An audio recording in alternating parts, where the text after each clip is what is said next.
प्यारे बच्चों, स्वागत है आपका अध्याय 15 मेरे सपनों का भारत। ये एक लेख है और लेख लिखने वाले कौन है?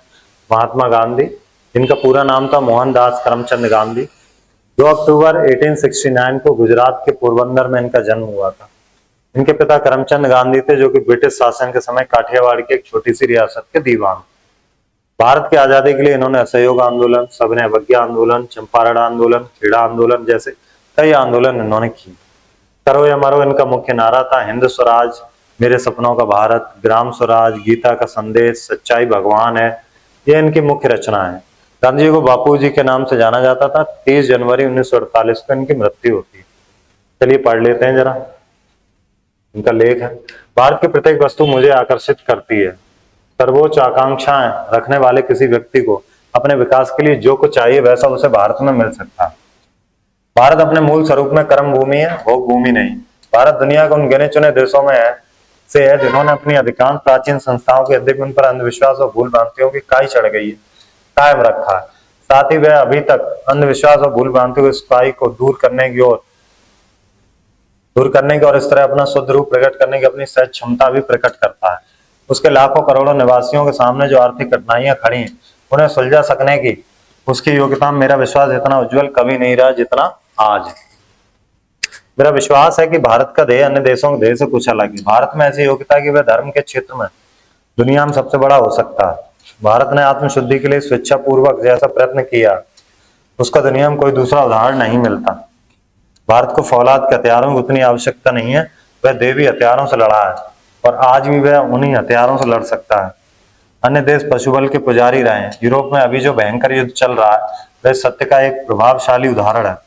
भारत अपने आत्मबल से सबको जीत सकता है। इसलिए इस सच्चाई से कि चाहे जितने प्रमाण दे सकता है कि पशुबल आत्मबल की तुलना में कुछ नहीं। कवियों ने इस बल की विजय के गीत गाए हैं और ऋषियों ने इस विषय में अपने अनुभवों का वर्णन करके उसकी पुष्टि की है।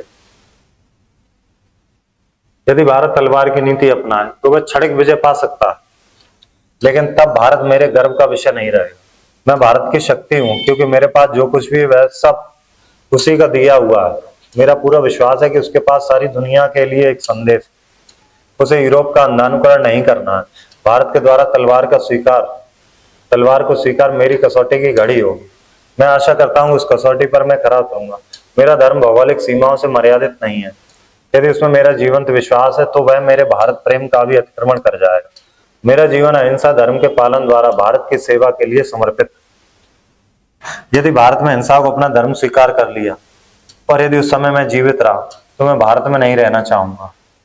तब वह मेरे मन में गर्व की भावना उत्पन्न नहीं करेगा। मेरा देश प्रेम मेरे धर्म द्वारा नियंत्रित है। मैं भारत से उसी तरह बंधा हुआ हूँ जिस तरह कोई बालक अपनी माँ की छाती चिपटा रहता है, क्योंकि मैं महसूस करता हूँ कि मुझे अपनी उच्चतम आकांक्षाओं की पुकार का उत्तर मिलता है। यदि किसी कारण मेरा यह विश्वास हिल जाए या चला जाए तो मेरी दशा उस अनाथ के जैसी होगी जिसे अपना बालक पाने की आशा ही ना रही हो। मैं भारत को स्वतंत्र और बलवान देखना चाहता हूं, क्योंकि मैं चाहता हूं वह दुनिया के भले के लिए स्वेच्छा पूर्वक अपनी पवित्र आहुति दे सके। भारत की स्वतंत्रता से शांति और युद्ध के बारे में दुनिया की दृष्टि में जड़मूल से क्रांति हो जाएगी। उसकी मौजूदा लाचारी कमजोरी का सारी दुनिया पर बुरा असर पड़ता है। मैं यह मानने जितना नम्र तो हूं कि पश्चिम के पास बहुत कुछ ऐसा है जिसे हम उससे ले सकते हैं, बचा सकते हैं और लाभान्वित हो सकते हैं। ज्ञान किसी एक देश या जाति के एकाधिकार की वस्तु नहीं है। पाश्चात्य सभ्यता का मेरा विरोध वास्तव में उस विचारहीन विवेकहीन नकल का विरोध है जो यह मानकर की जाती कि एशिया निवासी तो पश्चिम से आने वाली प्रत्येक वस्तु की नकल करने जितनी ही योग्यता रखते हैं। मैं दृढ़तापूर्वक विश्वास करता हूँ यदि भारत ने दुख और तपस्या की आग में से गुजरने जितना धीरज दिखाया और अपनी सभ्यता पर जो अपूर्ण होते हुए भी अभी तक काल के प्रभाव को झेल सकी है, तभी किसी भी दिशा में कोई अनुचित आक्रमण न होने दिया, तो वह दुनिया की शांति और ठोस प्रगति में स्थायी योगदान कर सकती है। भारत का भविष्य पश्चिम के उस रक्त मार्ग पर नहीं है जिस पर चलते चलते पश्चिम अब स्वयं थक गया है। उसका भविष्य तो सरल धार्मिक जीवन द्वारा प्राप्त शांति के अहिंसक रास्ते पर चलने में ही है। भारत के सामने इस समय अपनी आत्मा को होने का खतरा उपस्थित, और यह संभव नहीं है कि अपनी आत्मा खोकर भी वह जीवित रह सके। इसलिए आलसी की तरह उसे लाचारी प्रकट करते हुए ऐसा नहीं कहना चाहिए कि पश्चिम के उस बाढ़ में मैं बच नहीं सकता। अपनी और दुनिया की भलाई के लिए इस बाढ़ को रोकने योग्य शक्तिशाली उसे बनना ही होगा। यूरोपीय सभ्यता बेशक यूरोप के निवासियों के लिए अनुकूल है, लेकिन यदि हमने उसकी नकल करने की कोशिश की तो भारत के लिए उसका अर्थ अपना नाश कर लेना होगा। इसका यह मतलब नहीं उसमें जो कुछ अच्छा हम पचा सके ऐसा है उसे हम ले नहीं या पचाए नहीं। इसी तरह यह मतलब भी नहीं कि सभ्यता में जो दोष घुस गए हैं उन्हें यूरोप के लोगों को दूर नहीं करना पड़ेगा। शारीरिक सुख सुविधाओं की सतत खोज, उनकी संख्या में तेजी से हो रही वृद्धि, ऐसा ही एक दोष है। और मैं साहसपूर्व यह घोषणा करता हूं कि जिन सुख सुविधाओं के वे गुलाम बनते जा रहे हैं उनके बोझ से यदि उन्हें कुचल नहीं जाना है तो यूरोपीय लोगों को अपना दृष्टिकोण बदलना पड़ेगा। संभव है मेरा यह निष्कर्ष गलत हो, लेकिन यह मैं निश्चयपूर्वक जानता हूं कि भारत के लिए सुनहले माया मृग के पीछे दौड़ने का अर्थ आत्मनाश के सिवा और कुछ ना होगा। हमें अपने हृदयों पर एक पाश्चात्य तत्ववेत्ता का यह बोधवाक्य अंकित कर लेना चाहिए, सादा जीवन और उच्च चिंतन। आज जो वह निश्चित है कि हमारे लाखों करोड़ों लोगों के लिए सुख सुविधाओं वाला उच्च जीवन संभव नहीं। हम मुट्ठी भर लोग जो सामान्य जनता के लिए चिंतन करने का दावा करते हैं, सुख सुविधाओं वाले उच्च जीवन की निरर्थक खोज में उच्च चिंतन को खोने का जोखिम उठा रहे हैं। मैं ऐसे संविधान की रचना करवाने का प्रयत्न करूंगा जो भारत को हर तरह की गुलामी परावलंबन से मुक्त कर दे और उसे आवश्यकता हो तो पाप करने तक का अधिकार दे। मैं ऐसे भारत के लिए प्रयास करूंगा जिसमें ऊंचे और नीचे वर्गों का भेद नहीं होगा और जिसमें विविध संप्रदायों में पूरा मेलजोल होगा। ऐसे भारत में अस्पृश्यता के या शराब और दूसरी नशीली चीजों के अभिशाप के लिए कोई स्थान नहीं हो सकता। उसमें स्त्रियों को वही अधिकार होंगे जो पुरुषों के होंगे, चूंकि शेष सारी दुनिया के साथ हमारा संबंध शांति का होगा। अर्थात ना तो हम किसी का शोषण करेंगे ना ही किसी के द्वारा अपना शोषण होने देंगे। इसलिए हमारी सेना छोटी से छोटी होगी, ऐसे सब हितों का जिनका करोड़ों मूक लोगों के हितों से कोई विरोध नहीं है पूरा सम्मान किया जाएगा। फिर वे हित देशी हो या विदेशी। अपने लिए तो मैं यह भी कह सकता हूं कि मैं देशी या विदेशी के अंतर से नफरत करता हूं। यह मैं मेरे सपनों का भारत, इससे भिन्न किसी चीज से मुझे संतोष नहीं होगा। अब गांधी जी के विचार तो उस समय के कि छोटी सी सेना होनी चाहिए, लेकिन वर्तमान स्थिति में सेना भारत की जो है दुनिया की सबसे बड़ी सेनाओं में गिनी जाती है। टॉप 4 जो सेनाएं हैं विश्व की उनमें भारत की सेना आती है। तो अब भारत के पास ऐसे बड़े बड़े हथियार भी हैं विनाशकारी। खैर अब समय बदल गया है, लेकिन गांधी जी चाहते थे कि भारत जो है किसी तरह से पाश्चात्य की नकल ना करे, पश्चिमी सभ्यताओं की नकल ना करे, जो उनका मूल जो कहना था। भारत अपने मूल स्वरूप में है। तो भारत कैसी भूमि? कर्म भूमि है भारत। भारत के द्वारा तलवार का स्वीकार गांधी जी के लिए किसकी घड़ी होगी? निराशा की घड़ी। गांधी जी भारत को कैसा देखना चाहते हैं? स्वतंत्र और बलवान। गांधी जी के स्त्रियों पुरुषों के अधिकार के बारे में क्या विचार है? समानता, दोनों के समान अधिकार हों। आइए मिलान कर लेते हैं। तो अस्पृश्यता का क्या मतलब होता है? छुआछूत की जो समस्या है उसे कह रहे हैं अस्पृश्यता। माया में हिरण का सुनहरा मायावी रूप, आत्मशुद्धि, स्वयं का शुद्धिकरण करना, मर्यादित, अपनी सीमा या मर्यादा में रहने वाला, भौगोलिक, पृथ्वी का ऊपरी स्वरूप का ज्ञान, भूगोल संबंध, निरर्थक, जिस बात या शब्द का कोई अर्थ नहीं, वो क्या कहलाते हैं? निरर्थक। ये प्रश्नोत्तर ही आप नोट करेंगे अपनी नोटबुक में, प्रश्नों के उत्तर। आइए चलते हैं। पास मतलब नजदीक है, और पास मतलब क्या होता है? एक फेल पास होता है ना। एक तो हो गया नजदीक, पास हो गए यानी कि उत्तीर्ण हो गए। उत्तर क्या होता है? जवाब होता है, किसी चीज का जवाब दे दिया। उत्तर क्या? एक दिशा। घड़ी मतलब समय है कि घड़ी घड़ी निकल रही है। घड़ी एक यंत्र है जो समय बताता। मान यानी किसी चीज का कितना मान आया, उसकी कितना वैल्यू है ना। तो परिणाम भी कह सकते हैं हम।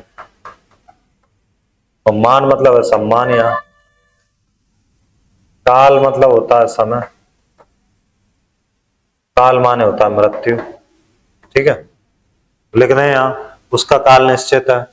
तुम किस काल की बात कर रहे हो?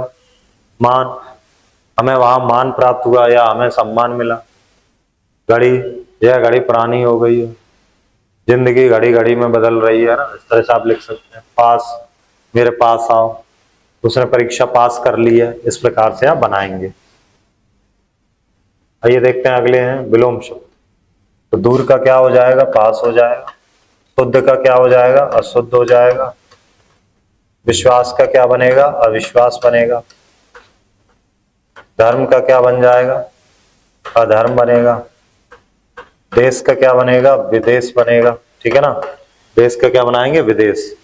और विजय का क्या बनेगा? पराजय।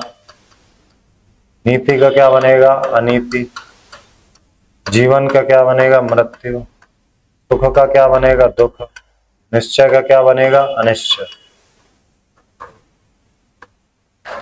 अब तत्सम लिखना हमें। खेत का होता है क्षेत्र, रात का होता है रात्रि, भाई का होता है भ्राता, धीरज का होता है धैर्य, आधा का होता है अर्ध, सच का होता है सत्य, जन्म का होता है जन्म, नींद का होता है निद्रा, धुआं का होता है धूम्र धूम्र, लाज का होता है क्या? लज्जा।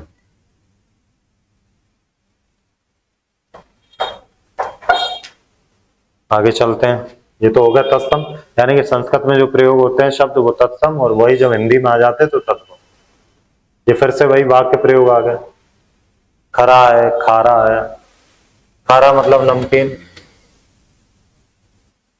खरा है मतलब सख्त है, कांति यानी कि चमक है, क्रांति मतलब आंदोलन कर दिया, क्रम यानी कि सीक्वेंस है, अरेंजमेंट है। एक क्रम से लगाते हैं चीजें, आरोही क्रम अवरोही क्रम, क्रम के लिए और क्या कह सकते। कर्म माने कार्य अपने अपने। बुरा मतलब बेकार है, बुरा मतलब जो है मीठा होता है, मीठा पदार्थ खाने में खाते हैं ना बूरा डाल के। क्रम माने क्या होता है? एक सीक्वेंस होता है कि क्रम से लगाओ। पंक्तिबद्ध, पंक्तिबद्ध हम लोग लिख सकते हैं क्रम, तो लिख सकते हैं कि सौदा खरा है। दूसरे में लिख सकते हैं सागर का पानी खारा है, उसके चेहरे में कांति है यानी कि चमक है चेहरे। क्रांति, गांधी जी ने क्रांति ला दी। क्रम, सभी विद्यार्थी क्रम से खड़े हैं। कर्म, भारत कर्म की भूमि है। बुरा, यह गांधी जी को बुरा लगा। बुरा, उसने खाने में बुरा डाला। ठीक है, आगे चलते हैं। ये चित्र चिपका लेंगे आप गांधी जी का, एक के बारे में जो भी आपको कविता सबसे अच्छी लगती है उनके विषय में वो आप यहाँ पे लिखें। मिलते हैं आपसे अगले अध्याय में। धन्यवाद।